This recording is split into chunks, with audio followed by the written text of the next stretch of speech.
Dans l'épisode de Demain nous appartient du jeudi 18 août, après s'être fait braquer, Charlie, Clémence Lassala, dépose plainte.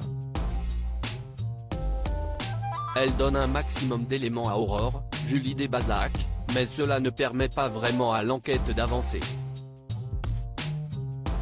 En revanche, elle enregistrait un vocal quand l'homme masqué est arrivé dans un véhicule motorisé. La policière demande donc à la jeune femme de pouvoir l'écouter. Le moteur du véhicule émet un son particulier, ce qui permet à Adrien Robe, de déterminer qu'il s'agit d'une motocross d'une marque autrichienne assez rare. Seul hic, pour ce genre d'engin, il n'y a pas de plaque d'immatriculation ni de carte grise. Pour retrouver son propriétaire, il doit donc éplucher toutes les transactions qui ont été faites dans la région. Sarah, Camille Genot, a retrouvé la trace d'un propriétaire du modèle de motocross en question. Celui-ci a porté plainte pour le vol de sa moto dans la nuit de lundi à mardi.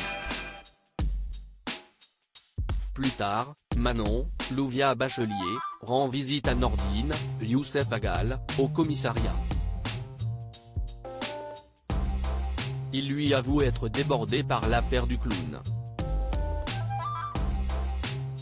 Il veut à tout prix la résoudre. Surtout, il n'a pas encore parlé à Sophie, Carole Bianic. Il est encore trop en colère contre elle et son plan machiavélique. Mais la jeune femme ne lui en tient pas rigueur, préférant se concentrer sur leur couple. Alors qu'il était sur le point de s'embrasser, Sarah les interrompt pour partir en patrouille. Dans leur voiture, les deux policiers prennent en chasse leur suspect. Roulant à toutes allures, ils sont sur le point de renverser Lizzie, Juliette Mabila. Paul prend Nathan sous son aile. Nathan, AD, arrive au haras plein de bonne volonté mais Paul, Rotem Jackman, s'est rendu compte qu'il lui avait menti et n'a jamais approché un cheval de sa vie. Nathan lui explique donc pourquoi il a tant besoin de ce job et qu'il souhaite être formé. Si Paul consent à lui donner des tâches faciles, il estime en revanche ne pas avoir le temps d'apprendre ce métier à son apprenti.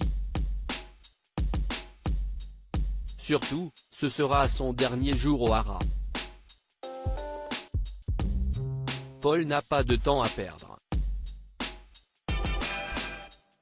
Persuadé que si est Benjamin, Alexandre Varga, qui l'a dénoncé, Nathan ne manque pas de le confronter.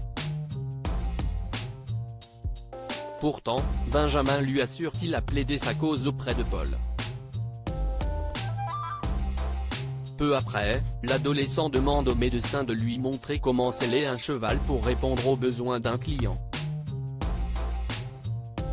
Benjamin vante ensuite les mérites de Nathan auprès de Paul qui lui avoue qu'il lui fait penser à lui au même âge. À l'époque, si Solange n'avait pas été là, Paul ne sait pas ce qu'il serait devenu. Il accepte finalement de garder Nathan. Benjamin est donc chargé de lui apprendre les bases du métier. Gaspard, Mogam Béchiev, revient une nouvelle fois à la charge auprès de sa mère. Il comprend pourquoi elle ne veut pas qu'il voie son père, d'autant qu'ils partageaient les mêmes sentiments il n'y a pas si longtemps. Mais il a besoin de le confronter et d'entendre ce qu'il a à dire. Juliette, Mathilde Couturier, est convaincue que Sacha va manipuler son fils et se faire passer pour la victime.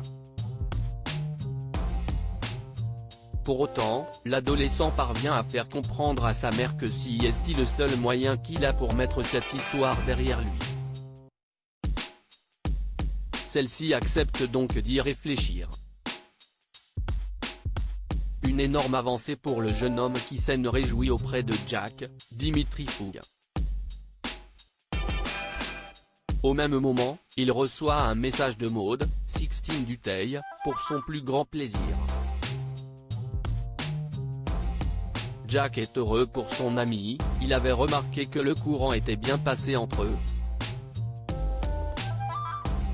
Néanmoins, Gaspard estime que ce n'est pas une bonne idée de démarrer une relation avec elle, puisqu'il n'est assez que pour les vacances.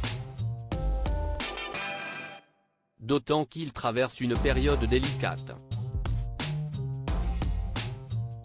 Toutefois, Maud et Gaspard se retrouvent peu après en tête-à-tête. Les deux jeunes gens finissent par s'avouer leur attirance mutuelle et échangent un tendre baiser. Mais son bonheur est vite assombri par sa mère. Après réflexion, elle lui annonce ne pas avoir changé Davis. Une décision qui rend dingue le jeune homme qui lui balance ses 4 vérités.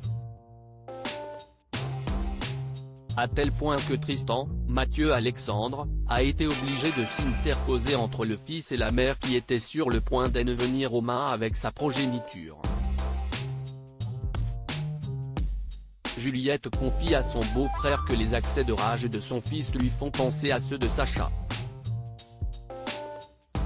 Quand il retrouve Maud ensuite, Gaspard lui annonce qu'ils ne peuvent pas démarrer une histoire, car sa vie est trop chaotique. Il compte d'ailleurs partir de 7 avant la fin de l'été.